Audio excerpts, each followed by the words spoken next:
सुप्रभात मंडळी. मी निलिमा पटवर्धन आणि आपण कालपासून श्रमिकांच्या अनोख्या जगात हे श्री विवेक पटवर्धन लिखित पुस्तकाच्या अभिवाचनाला सुरुवात केली. काल आपण लेखकाचे पुस्तकासंबंधी थोडेसे विचार ऐकले. आता आज आपण प्रस्तावना वाचणार आहोत. प्रस्तावना लिहिलेली आहे श्री विद्याधर दाते यांनी. श्री विद्याधर दाते हे मराठी साहित्यातील एक महत्त्वाचे लेखक, संपादक आणि विचारवंत म्हणून ओळखले जातात. त्यांनी प्रामुख्याने टाइम्स ऑफ इंडियामध्ये पत्रकार म्हणून काम केलं आहे आणि ते देखील संपादकीय विभागामध्ये म्हणजे एडिटोरियल डिपार्टमेंटमध्ये. या पदावर त्यांनी लेखन, विश्लेषण आणि विविध सामाजिक राजकीय विषयांवर मतप्रदर्शन करण्याचं काम केलं आहे. तर अशा विद्याधर दाते या प्रथितयश लेखकानं अतिशय विस्तृत आणि सुंदर अशी प्रस्तावना या पुस्तकाला दिलेली आहे. तर त्या प्रस्तावनेचं आता आपण सुरू करतोय वाचन. तर आज त्यातला पहिला भाग वाचते. श्री विद्याधर दाते लिहितात, या पुस्तकाचे लेखक विवेक पटवर्धन यांचं सर्वप्रथम मी अभिनंदन करतो. आताच्या काळात कामगार आणि कामगार संघटना यांच्यावर कॉर्पोरेट आणि राजकीय वर्गातून सतत प्रचंड हल्ले होत असताना असं पुस्तक लिहिणं हे अपवादात्मक आणि अत्यंत महत्त्वाचं आहे. मला असं पुस्तक इंग्रजीमध्ये देखील पाहिल्याचं आठवत नाही. पटवर्धन एशियन पेंट्स या प्रख्यात कंपनीच्या मनुष्यबळ विभागाच्या जागतिक प्रमुख, ग्लोबल हेड या पदावरून निवृत्त झाले. त्यांच्यासारखे उच्चपदस्थ अधिकारी सहसा मालकांची आणि भांडवलशाहीची बाजू घेणारे तसंच पक्षपाती असतात. काही जण विचारी असूनही अन्यायाच्या वेळी शांत राहतात. मात्र विवेक पटवर्धन यांच्यात दुर्मिळ अशी संवेदनशीलता दिसते. आताच्या काळात या वर्गाचं आणि इतर उच्चपदस्थ अधिकाऱ्यांचं कामगार धोरणांच्या बाबतीत विरोधी बाजू घेणं, कामगारांची संख्या आणि त्यांचं वेतन कमीत कमी ठेवणं, आपल्या मर्जीनुसार त्यांना कामावरून काढून टाकणं हेच काम झालं आहे. कारण त्यांचा डोळा कायम कंपनीच्या शेअर होल्डरांकडे असतो आणि शेअर होल्डरांना अशा कंपन्यांनी कामगारांवर दडपशाही करावी असं वाटत असतं. अशाच कंपन्यांचे शेअरचे भाव वाढत असतात. पटवर्धन यांचा याकडे पाहण्याचा दृष्टिकोन संतुलित आहे. पुस्तकातले ओशो आणि इतर काही जणांचे संदर्भ पाहता ते डाव्या विचारसरणीचे नाहीत हे उघडच आहे. परंतु त्यांनी कामगारांचे प्रश्न मांडताना कार्ल मार्क्सचं म्हणणं सकारात्मक पद्धतीत उद्धृत केले आहे. डाव्या विचारसरणीचे लोकही आज जिथे मार्क्सचे संदर्भ देताना अडखळताना दिसतात, अशा जमान्यात हे एक सुखद आश्चर्य आहे. अर्थात त्यांनी दिलेले मार्क्सचे संदर्भ सौम्यपणे येतात. मार्क्सनं भांडवलदारांच्या विरोधात जहालपणे लिहिलं आहे. भांडवलवादाचा चित्ररूपात वर्णन करताना त्यानं भांडवलदारांची तुलना रक्तपिपासू सैतानाबरोबर करून त्या सैतानाच्या चेहऱ्यावरून आणि शरीरावरून रक्ताचे ओघळ वाहत आहेत असं चित्र मांडलं आहे.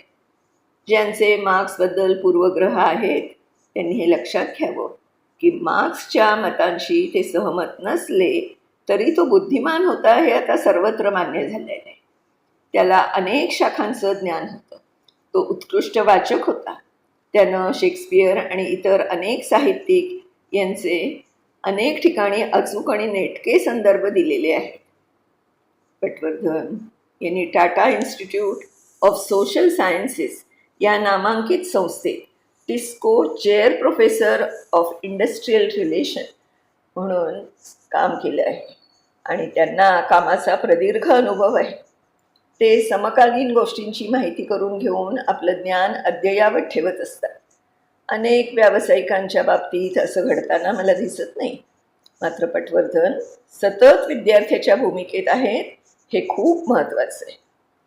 दुर्दैवात मनुष्यबळ या विभागातले अधिकारी उपजत किंवा व्यवस्थापनाच्या प्रभावामुळे कामगार संघटना आणि कामगार यांच्या विरोधात असतात. पूर्वीच्या काळात मुंबई हे उद्योगनगर, कामगारांचं शहर होतं.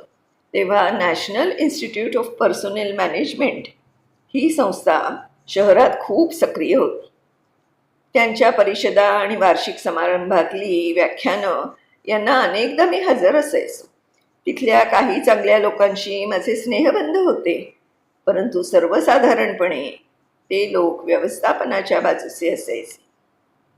P.N. श्रीकृष्ण यांचं एक भाषण मला आठवतं, ज्यात कामगार चळवळ आणि नुकतंच झालेलं सोव्हिएत युनियनचं पतन याबद्दल त्यांनी अनेक नकारात्मक संदर्भ दिले होते. मुंबईत झालेल्या 1990च्या दंगलीबद्दल श्रीकृष्ण समितीचे प्रमुख म्हणून त्यांनी चांगलं काम केलं होतं, हे मला मान्य आहे. पण त्यांचा आणि त्यांच्या न्यायपालिकेतल्या काही जणांचा दृष्टिकोन वादग्रस्त होता.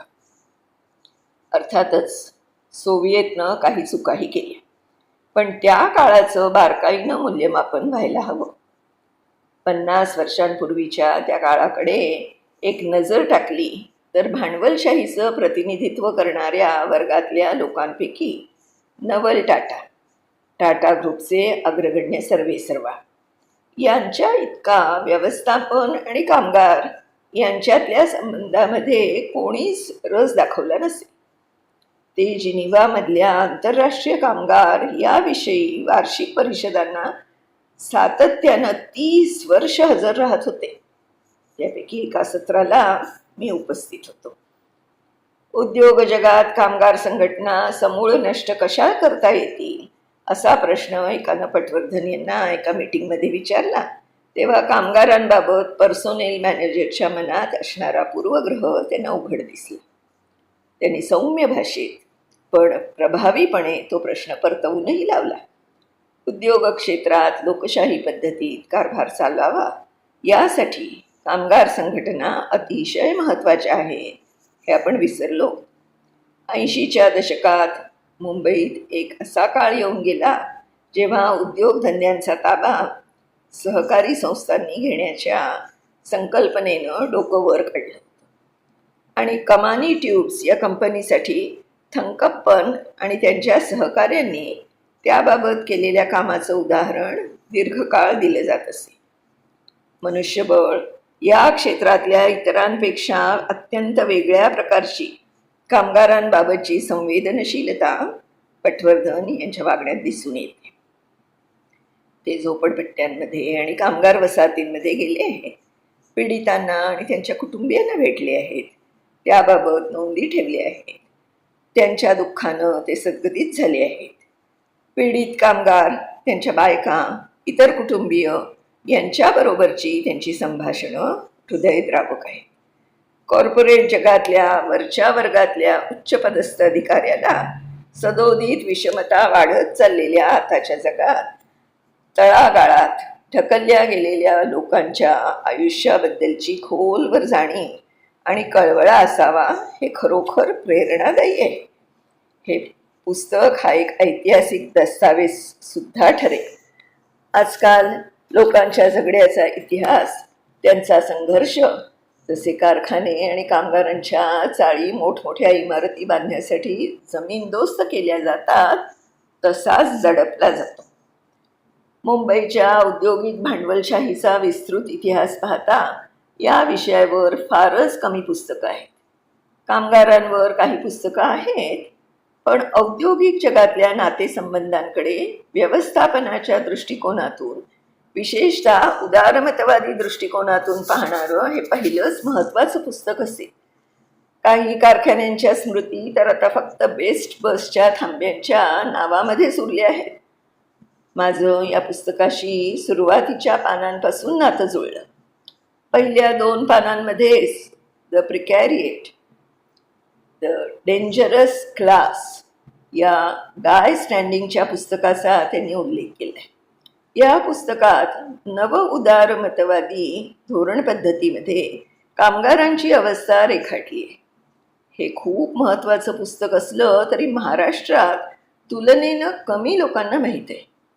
तसंच सुरुवातीच्या पानांमध्ये त्यांनी सेंटर ऑफ ट्रेड युनियनच्या डॉक्टर विवेक मॉन्टेरो यांच्याबरोबर आणि मी ज्यांना कित्येक वर्ष त्यांच्या उत्कृष्ट कार्याबद्दल ओळखतो त्या अरविंद श्रौती यांच्याबरोबरच्या अनुबंधाचा उल्लेख केला आहे.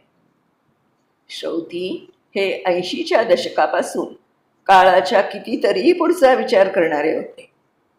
ठाणे मुंबई या पट्ट्यातले कारखाने बंद होणं, या नजीक येऊन ठेपलेल्या प्रक्रियेच्या संभाव्य धोक्यांची फारशी कोणाला जाणीव नसताना त्यांनी मला तशी स्पष्ट कल्पना दिल्याचं मला चांगलंच आठवतं. त्यांनी मुंबई आणि पुणे या विभागात कामगार आणि उद्योगधंदे याबाबत अभ्यासपूर्ण नोंदी करून कागदपत्र तयार केली होती. दुर्दैवानं कामगार संघटनांनी याबाबत फारशी काही कृती केली नाही.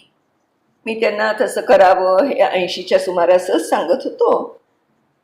मुंबईतल्या गिरण्या म्हणजे काही फक्त धूर सोडणारे ऐतिहासिक महत्त्वाचे कारखाने नव्हते, तर त्यांनी पर्यावरणपूरक अशी झाडं, रोपं आणि पाण्याची तळी असा ठेवाही विकसित केला होता. याचे काही अवशेष आजही दिसतात. ग्रेट ईस्टर्न गिरणीच्या भागात मला ते काही वर्षांपूर्वीच दिसले होते. तिथे आता उच्च वर्गासाठी सहकारी निवासस्थानं निर्माण झाली आहेत आणि तिथे मी संत कबीरावर एक उच्चभ्रू कार्यक्रम ऐकला होता. यावर listening to Kabir amidst the ruins of a textile mill असा लेखही मी लिहिला होता. 1990च्या दशकात ख्यातनाम आर्किटेक्ट करण ग्रोव्हर यानं गिरण गावातल्या गिरण्यांच्या आतल्या परिसरातील हिरवाई, रोपं, विविध झाडं झुडपं, तळी यांचे फोटो काढले होते. कमलनाथ या तत्कालीन केंद्रीय वस्त्र उद्योग मंत्र्याचा तर ही मुंबई आहे यावर विश्वासच बसला नव्हता. आमच्या काही कामगार संघटनांनी चांगलं काम केलं आहे, पण पाश्चिमात्य विद्यापीठांमध्ये ज्याप्रमाणे कामगार प्रश्नांवर तळागाळात जाऊन काम केलं गेलं आणि त्यावर दस्तऐवज तयार केला तसं करायला आपण कमी पडलो.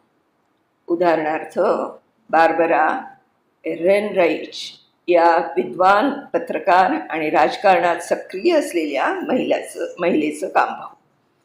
लाखो अमेरिकन रात्रंदिवस अहर्निश दारिद्र्य रेषेत त्याच्या खाली दारिद्र्य रेषेखालची जी वेतन असतं त्या विषयावर काम करत असतात. 1998मध्ये बार्बरा एरेनराइच हिनं त्यांच्याबरोबर काम करायचं ठरवलं. कल्याणकारी योजनांभोवती असलेल्या वलयामुळे तिला काही प्रमाणात प्रेरणा मिळाली. ज्या वलयानुसार नोकरी कोणत्याही प्रकारची हा आयुष्याचा दर्जा उंचावण्याचा मार्ग आहे, पण कोणीही प्रति तास $6 या वेतनात कसा जगू शकेल? समृद्धीचं स्वप्न वगैरे तर विसरूनच जायला लागेल. हे शोधण्यासाठी बार्बरा हिनं घर सोडलं. स्वस्तातल्या स्वस्त लॉज शोधून ती तिथे राहिली आणि मिळेल ते काम स्वीकारलं. फ्लोरिडापासून मॅनपर्यंत आणि मिनेसोटापर्यंत तिनं वेट्रेस, हॉटेलमधली सफाई कर्मचारी, नर्सिंग होममधली मदतनीस, वॉलमार्टमध्ये विक्री कारकून अशी अनेक कामं केली. ती ट्रेलर पार्क आणि मोडकळीस आलेल्या घरगुती मॉटेलांमध्ये राहिली. लवकरच कोणतंच काम हे अनस्किल्ड प्रकारात मोडत नाही हे तिच्या लक्षात आलं. अत्यंत कमी दर्जाचं काम करतानाही प्रचंड शारीरिक आणि मानसिक थकवा येतो. चांगल्या घरात राहायचं असेल तर एक नोकरी पुरेशी नाही, 2 तरी नोकऱ्या एकाच वेळी कराव्या लागतात असंही तिला कळून चुकलं. सर्वात विलक्षण उदाहरण आहे ते एंगल्स. हा कार्ल मार्क्सचा सहकारी. राजकारण क्षणभर बाजूला ठेवू. कोणताही राजकीय आदर्श मानणारा माणूस असला तरी एंगल्सनं किती महत्त्वाचं काम केलं आहे हे तो मान्यच करेल. कारखान्यांच्या धनाढ्य मालकाचा हा मुलगा. तो झोपड्यांमध्ये फिरला. वयाच्या विशीत त्यानं त्या कामगारांचं हलाखीचं आयुष्य अभ्यासलं. 1845मध्ये त्यानं आज जे अभिजात साहित्य मानलं जातं ते the condition of the working class in England हे पुस्तक लिहिलं, जे देशातल्या तेव्हाच्या भांडवलशाही व्यवस्थेतल्या प्रश्नांचं अचूक विश्लेषण आणि वर्णन करतं. मंडळी, आज आपण इथे थांबूया. जसं मी म्हटलं की खूप विस्तृत प्रस्तावना आहे, तर ह्याच्या पुढचा भाग आपण उद्या वाचणार आहोत. तोपर्यंत मी निलिमा पटवर्धन आपली रजा घेते. उद्या पुढच्या भागासह नक्की भेटूया. तोपर्यंत बाय बाय.